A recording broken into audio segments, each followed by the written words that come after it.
आज की मुरली के माँ बाप का साक्षी दृष्टा। वाह वाह वाह वाह का अंतिम समय में साक्षीपन का अनुभव। प्रश्न सभी पूछते हैं कि पिछाड़ी के समय आपने कुछ बोला नहीं। बाहर की सीन तो हम सभी ने सुनी है, लेकिन अंदर क्या था वह अनुभव भी सुनना चाहते हैं।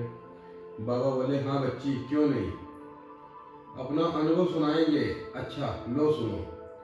बच्ची, खेल तो सिर्फ 10-15 मिनट का ही था। उस थोड़े से समय में ही अनेक खेल चले, उसमें भिन्न भिन्न अनुभव हुए। पहला अनुभव तो यह था कि पहले जोर से युद्ध चल रही थी। किसकी? योग बल और कर्म भोग की। कर्म भोग भी फुल फोर्स में अपनी तरफ खींच रहा था और योग बल भी फुल फोर्स में ही था। ऐसे अनुभव हो रहा था कि जो भी शरीर के हिसाब किताब रहे हुए हैं वह फिर से योग अग्नि से भस्म हो रहे थे और मैं साक्षी होकर देख रहा था। जैसे अखाड़े में बैठ मल्लयुद्ध देखते हैं, मतलब दोनों का फोर्स पूरा ही था। कुछ समय बाद कर्म भोग यानी कि दर्द तो बिल्कुल निर्बल हो गया था, बिल्कुल दर्द गुम हो गया।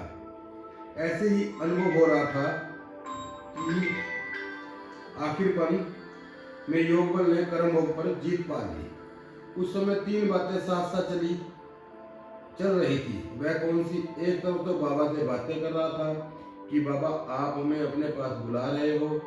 दूसरी तरफ यूं तो कोई खास बच्चों की स्मृति नहीं, लेकिन सभी बच्चों के स्नेह की याद में शुद्ध मोह के रूप में थी।